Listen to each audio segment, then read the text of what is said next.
Hello everyone, ಈ ಒಂದು video ನಮ್ಮ KPCL ಆಸ್ಪಿರೆಂಟ್ಸ್ಗೆ ಯೂಸ್ಫುಲ್ ಆಗುವಂಥ ಒಂದು ವಿಡಿಯೋ ಇರುತ್ತೆ. ಸೊ ನಿಮ್ಮೆಲ್ಲರಿಗೂ ಗೊತ್ತಿರಬೇಕು, ರೀಸೆಂಟಾಗಿ ಒಂದೆರಡು ದಿನಗಳಲ್ಲಿ ನಿಮಗೆ KPCL ಕಡೆಯಿಂದ ಯಾವುದಾದ್ರೂ ಒಂದು ಇನ್ಫಾರ್ಮೇಷನ್ ಬರ್ಬೋದು, ಅಥವಾ KE ವೆಬ್ಸೈಟಲ್ಲೂ ಅಪ್ಲೋಡ್ ಮಾಡ್ಬೋದು. 2-3 ಡೇಸ್ ಅಥವಾ ಒಂದು 7-10 ಡೇಸ್ ಅಂತ ಇಟ್ಕೊಳ್ಳಿ. ಯಾಕಂದರೆ ಇತ್ತೀಚೆಗೆ ನಮ್ಮ ನಮ್ಮ ವಿಧಾನ ಪರಿಷತ್ತಲ್ಲಿ ಒಂದು ಡಿಸ್ಕಷನ್ ನಡೆದಿದೆ. ಆದಷ್ಟು KPCL ಆಸ್ಪಿರೆಂಟ್ಸ್ಗೆ 2017ರಲ್ಲಿ ಕಾಲ್ ಮಾಡಿರುವಂಥ ನೋಟಿಫಿಕೇಷನಿನ ಅಪಾಯಿಂಟ್ಮೆಂಟ್ ಲೆಟರ್ನ ಕೊಡಬೇಕು ಅಂತೇಳಿ. ಯಾಕಂದರೆ ಎಕ್ಸಾಮ್ ನಡೆದು ಈಗಾಗಲೇ 8 ವರ್ಷ ಮುಗಿಯೋಕ್ಕೆ ಬಂದಿದೆ. ಅದರ ರಿಸಲ್ಟ್ನ ಇವತ್ತಿಗೂ ಕೊಟ್ಟಿಲ್ಲ. ಸಾಕಷ್ಟು ಜನ ಅಭ್ಯರ್ಥಿಗಳು ಇದರಿಂದ ಪೆಟ್ಟಾಗಿದ್ದಾರೆ ಅನ್ನೋ ಒಂದನ್ನು ನಮ್ಮ ಒಂದು ವಿಧಾನ ಪರಿಷತ್ತಲ್ಲಿ ಇದನ್ನು ಡಿಸ್ಕಸ್ ಮಾಡಿದ್ದಾರೆ.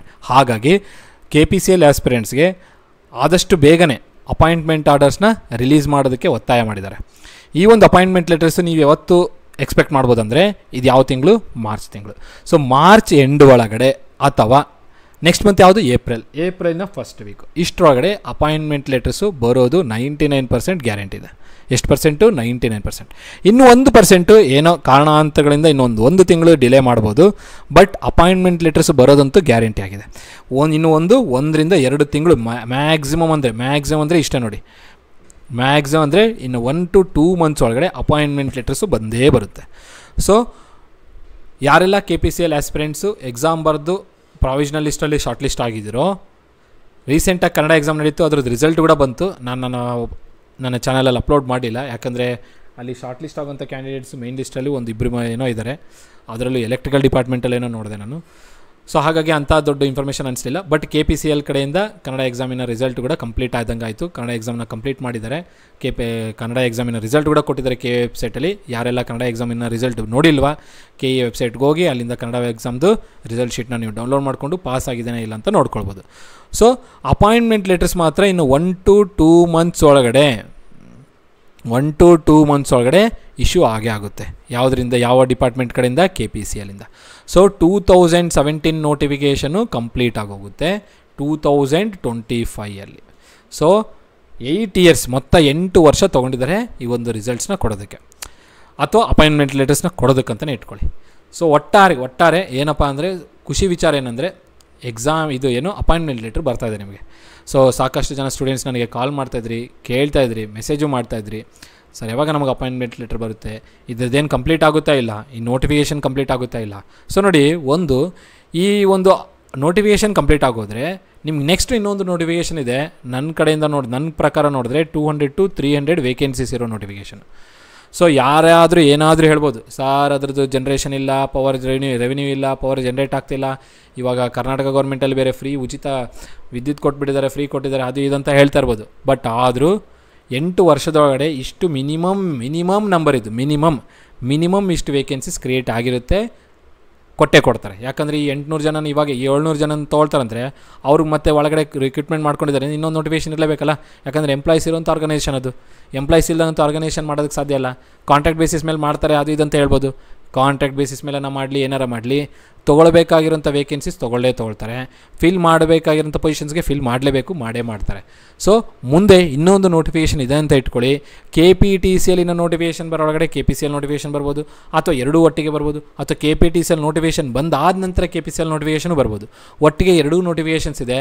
ಸೊ ಯಾರೆಲ್ಲ ಆಸ್ಪಿರೆಂಟ್ಸು KPCL ಕ್ಲಿಯರ್ ಮಾಡ್ಕೊಳ್ಬೇಕು, ಅದರಲ್ಲೂ ಮುಖ್ಯವಾಗಿ ರಾಯಚೂರು ಮತ್ತು ಬಳ್ಳಾರಿ ಹಾಗೂ ಉತ್ತರ ಕನ್ನಡ, ಉಡುಪಿ ಮತ್ತು ಶಿವಮೊಗ್ಗ, ಇಲ್ಲಿ hydel power plants, thermal power plants ನೀವು ನೋಡ್ಬೋದು.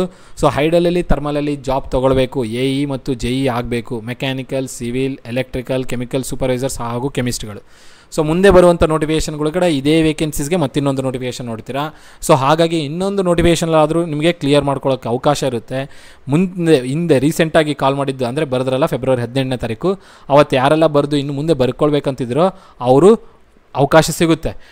ನನಗೇನು ಅನಿಸ್ತಿದೆ ಅಂತಂದರೆ, ಸೊ ಈಗಾಗಲೇ 8 ವರ್ಷ ಮಾಡಿದ್ದಾರೆ ಅಂದರೆ ಏಜ್ ಲಿಮಿಟು ಹೊಟ್ಟೋಗ್ಬಿಟ್ಟಿರುತ್ತೆ ಭಾಳಷ್ಟು ಜನದ್ದು.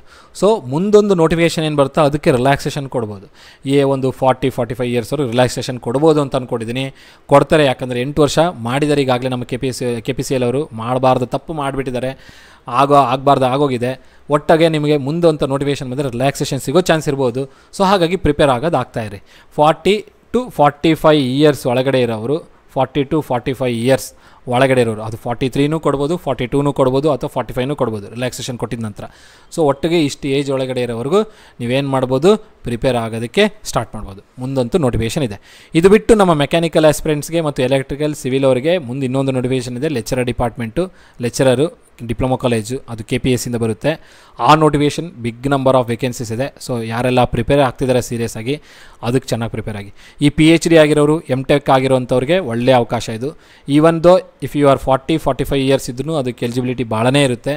ಸೊ ಪ್ರಿಪೇರ್ ಆಗಿರಿ, ಈಸಿಯಾಗಿ ಕ್ಲಿಯರ್ ಆಗೋಗುತ್ತೆ. ಅದಕ್ಕೂ ರಿಲ್ಯಾಕ್ಸೇಷನ್ ಸಿಗುತ್ತೆ ನಿಮಗೆ. ಸೊ ಹಾಗಾಗಿ KPCL ಅಂತೂ ಒಟ್ಟಿಗೆ ನಿಮಗೆ ಇವತ್ತು ಕ್ಲಾರಿಟಿ ಸಿಗ್ತಾ ಇದೆ. ನನ್ನ ಕಡೆ ನನಗೇನಿಸಿದೆ ಅಂದರೆ 90% ನಿಮಗೆ ಇನ್ನು 1 ಮಂತ್ ಅಥವಾ 2 ಮಂತ್ಸಲ್ಲಿ ನಿಮಗೆ ಅಪಾಯಿಂಟ್ಮೆಂಟ್ ಲೆಟರ್ಸ್ ಬರುತ್ತೆ. 90% ಅಲ್ಲ 99%. ಸೊ ಒಟ್ಟಿಗಂತೂ ಫೈನಲ್ ಆಗಿ ನೀವು ಅಪಾಯಿಂಟ್ಮೆಂಟ್ ಲೆಟರ್ಸ್ನ ನೋಡ್ತೀರಾ.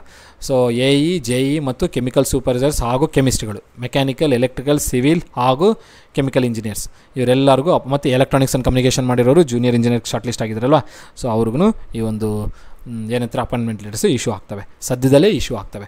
ಸೊ ಯಾರೆಲ್ಲ ಇನ್ನೂ ವೆಯ್ಟಿಂಗ್ ಲಿಸ್ಟ್ ಬಗ್ಗೆ ಕೇಳ್ತಾ ಇದ್ರಲ್ವ, ಸೊ ವೆಯ್ಟಿಂಗ್ ಲಿಸ್ಟ್ ಹೆಂಗಾಗುತ್ತೆ ಅಂದರೆ ಪ್ರಾವಿಷನಲ್ ಲಿಸ್ಟ್ ಬಿಟ್ಟಿದ್ದಾರೆ, ಇವರಿಗೆಲ್ಲ ಅಪಾಯಿಂಟ್ಮೆಂಟ್ ಲೆಟರ್ಸ್ ಹೋಗ್ತದೆ. ಈ ಅಪಾಯಿಂಟ್ಮೆಂಟ್ ಲೆಟರ್ಸ್ ಹೋಗಿದ ನಂತರ ಯಾರೆಲ್ಲ ಅಲ್ಲಿ ಹೋಗಿ ರಿಪೋರ್ಟ್ ಮಾಡ್ತಾರೋ ಅವರು ಅಪಾಯಿಂಟ್ ಆಗೋಗ್ತಾರೆ. ರಿಪೋರ್ಟ್ ಮಾಡದೇ ಇದ್ದಾಗ ಒಂದು 2 ಮಂತ್ಸ್ ಅಥವಾ 3 ಮಂತ್ಸ್ ವೆಯ್ಟ್ ಮಾಡ್ತಾರೆ. ಬಂದು ಇನ್ನೂ ರಿಪೋರ್ಟ್ ಮಾಡಿಲ್ಲಪ್ಪ ಅಂದರೆ ಆ ವೇಕೆನ್ಸೀಸ್ ವೇಕೇಟ್ ಆಗುತ್ತೆ. ವೇಕೇಟ್ ಆಗಿದ್ದ ನಂತರ ಮತ್ತೆ ಅದನ್ನು ಫಿಲ್ ಮಾಡೋದಕ್ಕೆ ಇನ್ನೊಂದು ಎಕ್ಸಾಮ್ ಕಂಡಕ್ಟ್ ಮಾಡಲ್ಲ, ಫಿಲ್ ಮಾಡೋದಕ್ಕೆ ಸೆಕೆಂಡ್ ಲಿಸ್ಟಿಂದ. ಯಾಕಂದರೆ ನಿಮಗೆ ಈಗಾಗಲೇ ಕಾಲ್ ಮಾಡಿದ್ದು ಡಾಕ್ಯುಮೆಂಟ್ ವೆರಿಫಿಕೇಷನ್ಗೆ 1:3. ಸೊ 1:3ಯಲ್ಲಿ 1:1 ಮೆಂಬರ್ಸ್ ಮಾತ್ರ ಹೋಗಿದ್ದಾರೆ. ಸೊ ಇನ್ನೂ 2 ಟೈಮ್ಸ್ ಮೆಂಬರ್ಸ್ ಇದ್ದೀರಾ. ಸೊ ಈ 2 ಟೈಮ್ ಮೆಂಬರ್ಸಲ್ಲಿ ಆದಮೇಲೆ ಯಾರು ರಿಪೋರ್ಟ್ ಮಾಡಿಲ್ಲಲ್ಲ ಆ ವೇಕೆನ್ಸೀಸ್ನ ಫಿಲ್ ಮಾಡೋದಕ್ಕೆ ಆ 2 ಟೈಮ್ಸ್ ಇದೆಲ್ಲ ಆ ಮೆಂಬರ್ಸಲ್ಲಿ ಕಾಲ್ ಮಾಡ್ತಾರೆ. ಸೊ ಅವರು ಹೋಗಿ ರಿಪೀಟ್ ಮಾಡಿದಾರಪ್ಪ ಅಂದರೆ ಅಲ್ಲಿಗೆ ಈ ನೋಟಿಫಿಕೇಷನ್ ಕಂಪ್ಲೀಟ್ ಆಗುತ್ತೆ. ಮತ್ತೆ ಅಲ್ಲೂ ರಿಪೀಟ್ ಮಾಡಿಲ್ಲ ಅಂದರೆ ಮತ್ತೆ ಇನ್ನೊಂದು 3 ಮೆಂಬರ್ಸ್ ಇದೆಲ್ಲ ಅಲ್ಲಿಂದನೂ ಕರೆಯೋ ಚಾನ್ಸಸ್ ಇರುತ್ತೆ. ಸೊ ನನ್ನ ಪ್ರಕಾರ ನೋಡ್ಕೊಂಡ್ರೆ 1:1 ಒಂದು ಕೆಲವ್ರು ಹೋಗದೇ ಇರ್ಬೋದು. ಸೊ ಹೋಗದೇ ಇದ್ದಾಗ ಇನ್ನೂ ಕೆಲವ್ರಿಗೆ ಚಾನ್ಸ್ ಇದೆ, ಇನ್ನೂ ಕೆಲವರಿಗೆ ಸಿಗೋ ಚಾನ್ಸ್ ಇದೆ. ಸೊ ಯಾರೆಲ್ಲ ಸೆಕೆಂಡ್ ಲಿಸ್ಟಲ್ಲಿ ಆಗಬಹುದು ಅಂತ ಇದೆಯಲ್ಲ, ಸೊ ನೀವು ಡಾಕ್ಯುಮೆಂಟ್ಸ್ನೆಲ್ಲ ರೆಡಿ ಮಾಡಿ ಇಟ್ಕೊಳ್ರಿ. ಯಾಕಂದರೆ ರಿಪೋರ್ಟಿಂಗ್ ಮಾಡ್ಬೋದು, ರಿಪೋರ್ಟಿಂಗ್ ಮಾಡೋದಕ್ಕೆ ನಿಮ್ಮ ಹತ್ರ ಡಾಕ್ಯುಮೆಂಟ್ಸ್ ಇರಬೇಕಾಗುತ್ತೆ ಅನಿಸುತ್ತೆ. ಸೊ ಒಟ್ಟಿಗಂತೂ ರೆಡಿ ಮಾಡಿ ಇಟ್ಕೊಳ್ರಿ. ಯಾವುದೇ ಕಾರಣಕ್ಕೂ ಯಾವುದೇ ಟೈಮಲ್ಲಾದರೂ ಕಾಲ್ ಮಾಡ್ಬೋದು. ಸೊ 1:1 ಈಗ ಪ್ರಾವಿಷನಲ್ ಲಿಸ್ಟ್ ಏನು ಬಿಟ್ಟಿದ್ದಾರಲ್ಲ ಅವ್ರಿಗಂತೂ ಇನ್ನು ಸದ್ಯದಲ್ಲೇ ಅಪಾಯಿಂಟ್ಮೆಂಟ್ ಲೆಟರ್ಸ್ ಬರುತ್ತೆ. ಸೊ ಪ್ರಿಪೇರ್ ಆಗಿ ಅಂತೀನಿ, ಎಲ್ಲ ಅದನ್ನು ರೆಡಿ ಮಾಡಿ ಇಟ್ಕೊಳ್ರಿ. ಅದಾಗಿ ನಂತರ ಇನ್ನೊಂದು ಹೇಳಬೇಕಪ್ಪ ಅಂದರೆ ಇದಕ್ಕೆ ಬೇಸಿಕ್ ಸ್ಯಾಲರಿ ಎಲ್ಲ ಚೆನ್ನಾಗಿದೆ. 46,000 ಅಲ್ಲ, 46,000 ಇನ್ನೊಂದು, ಮತ್ತು 76,000 ಇರಬೇಕು. 76,000 ಇದಕ್ಕೆ JEಗೆ ಬೇಸಿಕ್ಕು 46 ಏನಿದೆ, AEಗೆ 76 ಬೇಸಿಕ್ ಇದೆ. ಸೊ ನಾನು ಆದಷ್ಟು ಟ್ರೈ ಮಾಡ್ತೀನಿ ಇದರ ಒಂದು ಡೀಟೇಲ್ನ ಕೊಡೋದಕ್ಕೆ. ಸೊ ಸದ್ಯದಲ್ಲೇ ನಿಮಗೆ ಅಪಾಯಿಂಟ್ಮೆಂಟ್ ಲೆಟರ್ಸ್ ಇಶ್ಯೂ ಆದಾಗ ಆ ಒಂದು ಅಪಾಯಿಂಟ್ಮೆಂಟ್ ಲೆಟರ್ಸಲ್ಲಿ ಮೆನ್ಷನ್ ಮಾಡ್ತಾನೆ ಬೇಸಿಕ್ ಪೇ ಎಷ್ಟಿದೆ, ಅಲವೆನ್ಸಸ್ ಏನೇನು ಸಿಗುತ್ತೆ, ಟೇಕ್ ಹೋಮ್ ಎಷ್ಟಿರುತ್ತೆ ಅನ್ನೋದನ್ನು ಮೆನ್ಷನ್ ಮಾಡ್ತಾರೆ. ಅದಾಗಿ ನಂತರ ನಿಮ್ಮೆಲ್ಲರಿಗೂ ಗೊತ್ತಿರಬೇಕು 5 ಇಯರ್ಸು ಬಾಂಡ್ ಇದೆ. ಇದು 5 ಇಯರ್ಸ್ ಬಾಂಡ್ ಇದೆ. ಇನ್ ಕೇಸ್ ನೀವೇನಾದರೂ ಬಿಟ್ಟರೆ ಅದಕ್ಕೆ ಕಂಪೆನ್ಸೇಷನ್ ಅಂತ ಇರುತ್ತೆ, ಇಷ್ಟು ಅಮೌಂಟ್ ಪೇ ಮಾಡ್ಕೊಂಡು ಹೋಗೋದು. ಸೊ ಜಾಯ್ನ್ ಆಗೋಕ್ಕಿಂತ ಮುಂಚೆ ಚೆನ್ನಾಗಿ ಥಿಂಕ್ ಮಾಡಿಕೊಂಡು ಜಾಯ್ನ್ ಆಗಿ. ಅದಾಗಿ ನಂತರ ಅಸಿಸ್ಟೆಂಟ್ ಇಂಜಿನಿಯರ್ಗಳು ಯಾರೆಲ್ಲ ಆಗಿದ್ದಾರೋ ಅದು ಹೈಡಲ್ ಇರ್ಬೋದು, ಥರ್ಮಲ್ ಇರ್ಬೋದು, ಯಾವುದಾದ್ರೂ ಪವರ್ ಪ್ಲಾಂಟ್ ಇರ್ಬೋದು, ಬಳ್ಳಾರಿ, ರಾಯಚೂರು, ಯಾದಗಿರಿ ಅಥವಾ ಇನ್ನು ಉತ್ತರ ಕನ್ನಡ, ಅಂಬಿಕಾನಗರ ಮತ್ತು ಇನ್ನೊಂದು ಗೆರಸೊಪ್ಪ, ಶಿವಮೊಗ್ಗದು ಯಾವುದಾದ್ರೂ ಇರ್ಬೋದು, ಹೊಸಂಗಡಿ. ಸೊ ಎಲ್ಲಾದರೂ ಸಿಗಲಿ ಹೋಗಿ ಫಸ್ಟು. ಯಾಕಂದರೆ ಇವತ್ತಿನ ದಿನಗಳಲ್ಲಿ ಜಾಬ್ ಸಿಗೋದೇ ಕಮ್ಮಿ. ಸೊ ಅಸಿಸ್ಟೆಂಟ್ ಇಂಜಿನಿಯರ್ ಆಗಲಿ, JE ಆಗಲಿ. ಸೊ ನಿಮಗೆ ಇನ್ನೊಂದು ಆಗಿದೆಯಪ್ಪ ಅಂದರೆ ಥಿಂಕ್ ಮಾಡಿ, ಹಾಗೇ ಇಲ್ಲ ಇದೇ ಫಸ್ಟ್ ಜಾಬು ಅಥವಾ ಆದರೆ ಇದೇ ಆಗಬೇಕು ಅಂತಂದರೆ ಫಸ್ಟ್ ಜಾಯ್ನ್ ಆಗಿ. ಯಾಕಂದರೆ ಸಿಗೋದು ದೊಡ್ಡದು. ಅದಾಗಿ ನಂತರ ಬೇಸಿಕ್ ಪೇ, ಅಲೈನ್ಸಸ್ ಎಲ್ಲ ಚೆನ್ನಾಗಿದೆ, ಯಾವುದೇ ಕಾರಣಕ್ಕೂ ಬಿಟ್ಕೊಳಕ್ಕೆ ಹೋಗ್ಬೇಡಿ. ಜಾಯ್ನ್ ಆಗಿ ನಿಮ್ಮ ಕೆರಿಯರ್ ಇನ್ನು ಒಂದು ಸಲ ಒಳಗಡೆ ಫಿಟ್ ಆಗೋದ್ರೆ ನಿಮ್ಮ ಕೆರಿಯರ್ ಚೆನ್ನಾಗಿರುತ್ತೆ. ಸ್ಯಾಲ್ರಿ ಕೈ ತುಂಬ ಸಂಬಳ ಬರುತ್ತೆ, ನೆಮ್ಮದಿನೂ ಇರುತ್ತೆ, ಕೆರಿಯರು ಚೆನ್ನಾಗಿ ಸೆಕ್ಯೂರ್ ಆಗಿರುತ್ತೆ.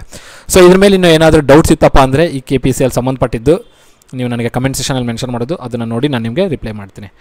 ಅದಾಗಿ ನಂತರ ಇನ್ನು ಏನಾದರೂ ಫರ್ದರಾಗಿ ಏನಾದ್ರು ಕೇಳಿತ್ತಂದರೆ ನೀವು ನನಗೆ ಕಾಲ್ನೂ ಮಾಡ್ಬೋದು. ಬಟ್ ಕಾಲ್ ಮಾಡಿದಾಗ ರಿಸೀವ್ ಮಾಡದೇ ಇರ್ಬೋದು, ಯಾಕಂದರೆ ನನ್ನ ಒಂದು ಕೆಲಸದ ಕಾರಣಗಳಿಂದ. ಹಾಗಾಗಿ ನೀವು ಬೆಟರ್ ಟೆಕ್ಸ್ಟ್ ಮಾಡಿ, ಆ ಟೆಕ್ಸ್ಟ್ಗೆ ನಾನು ರಿಪ್ಲೈ ಮಾಡಿಬಿಡ್ತೀನಿ ಕಮೆಂಟ್ ಸೆಷನಲ್ಲಿ. ಓಕೆ.